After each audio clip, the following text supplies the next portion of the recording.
Ya, Assalamualaikum warahmatullahi wabarakatuh. Perkenalkan kami dari Kompak 9. Pada kesempatan kali ini kami izin untuk mempresentasikan untuk tugas dari mata kuliah Etika Profesi di minggu 11 yang berjudul Paten dalam perspektif hukum dan inovasi. Oke, mungkin boleh di next. Izinkan saya untuk memperkenalkan anggota tim saya. Yang pertama ada Haikal, yang kedua ada Amar, dan yang terakhir ada saya Arkan. Oke, latar belakang. Kemajuan teknologi berkat inovasi penemu memberikan manfaat besar bagi masyarakat. Keterhubungan global, dinamika sosial berubah, dan peran karya intelektual sebagai pendorong utama teknologi menjadi fokus. Dengan memperkuat perlindungan hak paten, Indonesia mendorong partisipasi warganya dalam pengembangan teknologi, memberikan insentif kepada inovator, dan memastikan manfaat optimal bagi masyarakat. Ini boleh di next. Untuk rumusan masalahnya sendiri itu yang pertama ada apa yang dimaksud dengan istilah paten dalam konteks hak kekayaan intelektual. Yang kedua itu bagaimana kriteria atau prosedur yang digunakan oleh menteri untuk menetapkan persetujuan atau penolakan terhadap suatu permohonan paten.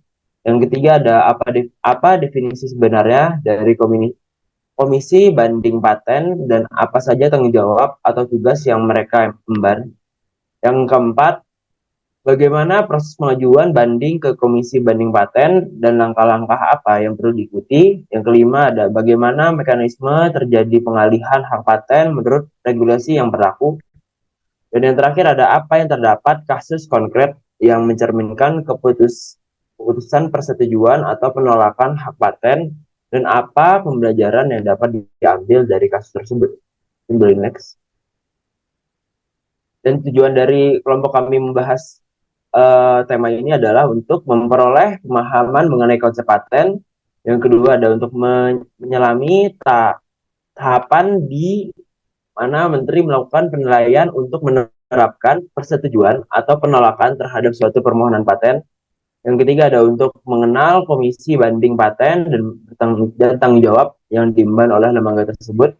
Yang keempat ada memahami langkah-langkah yang terlibat dalam proses mengajukan banding kepada Komisi Banding Paten. Untuk yang kelima ada mengetahui belum maaf. Untuk yang kelima ada mengetahui mekanisme yang terlibat dalam proses transfer hak paten dari satu entitas ke entitas lainnya. Dan untuk yang terakhir itu untuk mempelajari kasus konkret yang melibatkan persetujuan atau penolakan hak paten untuk mendapatkan wawasan lebih lanjut mengenai pelaksanaan dan dampak keputusan tersebut. Mungkin untuk slide selanjutnya akan dijelaskan oleh rekan saya, Ahmad. Oke, pada slide yang ini, di sini menjelaskan hukum hak paten di Indonesia. Ada Undang-Undang Nomor 13 Tahun 2016 mencabut UU Nomor 14 Tahun 2001 terkait hak paten Indonesia. Perubahan ini respon terhadap dinamika teknologi, menunjukkan komitmen pemerintah menyesuaikan regulasi dengan perkembangan zaman. Diharapkan dengan undang-undang baru, kerangka hukum hak paten Indonesia menjadi lebih komprehensif, memberikan dasar kuat untuk perlindungan hak kekayaan intelektual dan merangsang pertumbuhan inovasi. Next. Oke, ada dua jenis dari hak paten, yaitu ada paten dan juga paten sederhana. Pada paten ini dia diberikan apabila invensi tersebut benar-benar baru, melibatkan langkah-langkah inventif yang substansial dan dapat diaplikasikan dalam industri.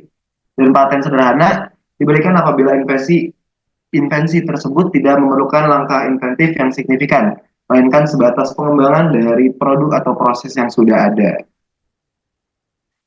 Berikut ada prinsip dasar paten. Yang pertama ada hak eksklusif penemu, yaitu paten adalah hak eksklusif yang diberikan oleh negara kepada penemu atas hasil temuannya di bidang teknologi untuk jangka waktu tertentu. Terus juga ada pemberian paten melalui permohonan. Paten diberikan oleh negara berdasarkan permohonan yang diajukan oleh penemu atau calon pemegang paten. Yang ketiga ada satu paten untuk satu penemuan. Paten yaitu paten diberikan untuk satu penemuan. Setiap permohonan paten hanya dapat diajukan untuk satu penemuan, tidak lebih. Yang keempat ada syarat penemuan yang baru. penemuan yang diajukan untuk paten harus memenuhi syarat sebagai penemuan yang baru. Dan juga ada pembatalan paten dan pembatalan secara hukum. Paten yang telah diberikan dapat dibatalkan melalui gugatan, baik oleh pihak-pihak tertentu melalui pengadilan niaga maupun oleh pihak-pihak tertentu karena alasan tertentu. Dan terakhir adalah keterkaitan dengan kepentingan umum. Paten berkaitan dengan kepentingan umum di mana pemegang paten wajib melaksanakan patennya dalam jangka waktu tertentu, dalam kurung 36 bulan sejak tanggal pemberian paten. Boleh next. Oke, di sini juga ada fungsi hak paten dalam konteks pengembangan bisnis. Dalam konteks pengembangan bisnis, hak paten memegang peran vital dalam melibatkan beberapa fungsi pokok, yaitu di sini terdapat 3. Yang pertama adalah pemegang lisensi tunggal, di mana sebagai pemegang hak paten tunggal, perusahaan diberikan pengakuan eksklusif dan keunggulan tanpa ada produk supaya bersaing. Dengan demikian, jika terjadi plagiarisme atau klaim terhadap produk, perusahaan memiliki hak untuk menuntut melalui sistem hukum yang berlaku. Dan yang kedua ada perlindungan hukum, hak eksklusif memastikan perlindungan hukum dalam setiap transaksi bisnis. Hak ini memberikan perlindungan serta persetujuan hukum yang krusial bagi kelangsungan operasional perusahaan. Dan yang terakhir ada pendapatan, yaitu invensi baru yang memiliki nilai ekonomi membuka peluang untuk memperoleh pendapatan pasif. Untuk menggunakan invensi tersebut, pihak lain harus membayar royalti kepada penemu sebagai izin penggunaan, menciptakan sumber penghasilannya yang berkelanjutan. Oke, untuk next slide selanjutnya akan dijelaskan oleh rekan saya, Haikal. Pada Haikal, Baik, selanjutnya ada permohonan paten. Nah, permohonan paten itu merupakan satu-satunya cara untuk memperoleh paten. Hal ini dilakukan dengan mengajukan permohonan terkait invensi yang diberikan paten ke Direktorat Jenderal Hak Kekayaan Intelektual Ditjen HKI. Proses pendaftaran ini melibatkan prosedur tertentu, termasuk tata cara permohonan dan persyaratan yang harus dipenuhi. Pendaftaran paten dengan hak prioritas diatur secara khusus dalam Undang-Undang Nomor 14 Tahun 2001 tentang paten pada pasal 27 yang mencakup yang pertama itu ada pendaftaran penggunaan hak prioritas sesuai dengan ketentuan dalam Paris Convention for the Protection of Industrial Property yang mengatur tentang mengenai jangka waktu dan prosedur untuk mengajukan pendaftaran. Yang kedua itu ada pendaftaran dengan menggunakan hak prioritas harus dilengkapi dengan dokumen prioritas yang disahkan oleh pejabat yang berwenang. Yang ketiga itu ada jika persyaratan pada poin pertama dan kedua tidak terpenuhi, maka permohonan tidak dapat diajukan dengan menggunakan hak prioritas. Mungkin bisa di next. Selanjutnya itu ada penolakan dan persetujuan permohonan paten. Nah, Undang-Undang Nomor 13 Tahun 2016 menetapkan proses persetujuan atau penolakan paten. Keputusan tergantung pada pemeriksaan substantif oleh kementerian yang harus dilakukan dalam 30 bulan. Pasal 58 menetapkan persyaratan dan jika disetujui, Menteri mengeluarkan sertifikat paten. Penolakan dapat terjadi jika inovasi tidak memenuhi ketentuan dengan pemberitahuan tertulis yang mencantumkan alasan dan referensi. Dalam kondisi darurat, pemohon dapat meminta perpanjangan hingga 6 bulan. Jika ditolak, Menteri memberikan pemberitahuan tertulis dengan pertimbangan dan alasan penolakan. Selanjutnya ada dampak pelanggaran paten. Pelanggaran paten dapat memiliki dampak yang signifikan baik bagi pemegang paten maupun untuk pihak yang melanggar. Beberapa dampak umum dari pelanggaran paten termasuk yang pertama itu ada kewajiban hukum. Pihak yang melanggar paten dapat dikenai tuntutan hukum oleh pemegang paten. Yang kedua itu kerugian keuangan. Pihak yang dinyatakan bersalah atas pelanggaran paten dapat dihukum dengan membayar ganti rugi kepada pemegang paten. Yang ketiga itu ada penghentian produksi.